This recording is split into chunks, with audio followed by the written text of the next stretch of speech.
بسم اللہ الرحمن الرحیم۔ آپ صلی اللہ علیہ وسلم کا رخ انور۔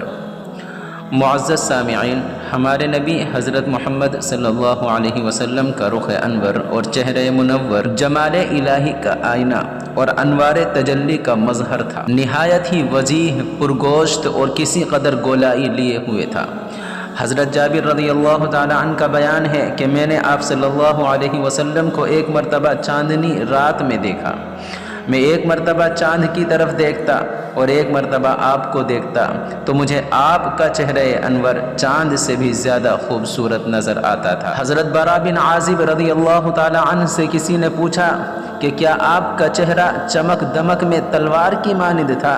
تو آپ نے فرمایا کہ نہیں، بلکہ آپ کا چہرہ چاند کے مثل تھا۔ اور حضرت علی رضی اللہ تعالی عنہ نے آپ صلی اللہ علیہ وسلم کے حلیہ مبارکہ کو بیان کرتے ہوئے فرمایا، جو آپ صلی اللہ علیہ وسلم کو اچانک دیکھتا وہ آپ کے رعب سے ڈر جاتا، اور پہچاننے کے بعد آپ سے ملتا وہ آپ سے محبت کرنے لگتا تھا۔ حضرت برا بن عازب رضی اللہ تعالی عنہ کا قول ہے کہ رسول اللہ صلی اللہ علیہ وسلم تمام انسانوں سے بڑھ کر خوبرو اور سب سے زیادہ اچھے اخلاق والے تھے۔ حضرت عبداللہ بن سلام رضی اللہ تعالی عنہ نے آپ صلی اللہ علیہ وسلم کے چہرے انور کے بارے میں فرمایا کہ فلما تبینت وجہہ عرفت ان وجہہ لیس بوجہ کذاب۔ میں نے جب حضور کے چہرے انور کو بغور دیکھا تو میں نے پہچان لیا کہ آپ کا چہرہ کسی جھوٹے آدمی کا چہرہ نہیں ہو سکتا۔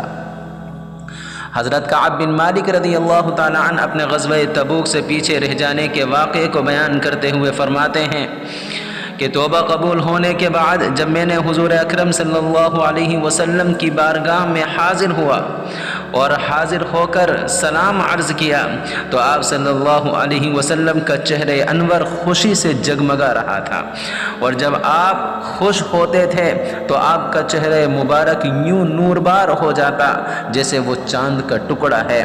ہم آپ کے چہرہ انور کے چمکنے کی وجہ سے آپ کے خوش ہونے کو پہچان جاتے تھے۔ اسی طرح حضرت عائشہ رضی اللہ عنہ بیان فرماتی ہیں کہ ایک مرتبہ میں نے حضرت حفصہ رضی اللہ تعالی عنہ سے ایک سوئی عاریت پر لے لی جس سے میں حضور کے کپڑے سل دیا کرتی تھی۔ ایک مرتبہ وہ سوئی میرے ہاتھ سے گر گئی، میں نے خوب تلاش کی، وہ سوئی مجھے نہ ملی۔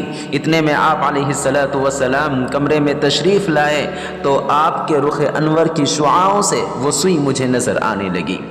یہ تھا آپ علیہ الصلوۃ والسلام کا حسن مبارک۔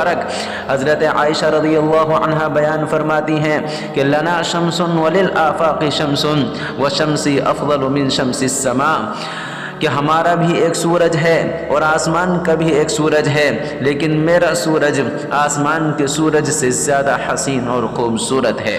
اور حضرت عائشہ رضی اللہ عنہا ہی بیان فرماتی ہیں کہ لو سمعوا فی مصر اوصاف خدہ لما بدلوا بیوسف من نقدی، کہ اگر مصر کے لوگ آپ علیہ الصلوۃ والسلام کے رخسار کو دیکھ لیتے تو حضرت یوسف علیہ الصلوۃ والسلام کو خریدنے کے لیے کبھی دولت خرچ نہ کرتے۔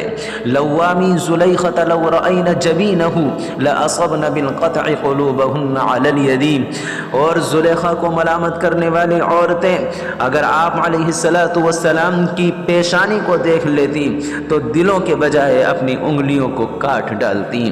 یہ تھا آپ علیہ الصلوۃ والسلام کا حسن مبارک، اور کسی شاعر نے کیا ہی خوب کہا ہے، واللیل سیاہی زلفیں کہ چہرہ والضحیٰ اس کا سارے جہاں کا پیارا ہے، خود آپ محب ہے خدا اس کا، رب نے بنایا جب اس کو خود آپ کہا سبحان اللہ۔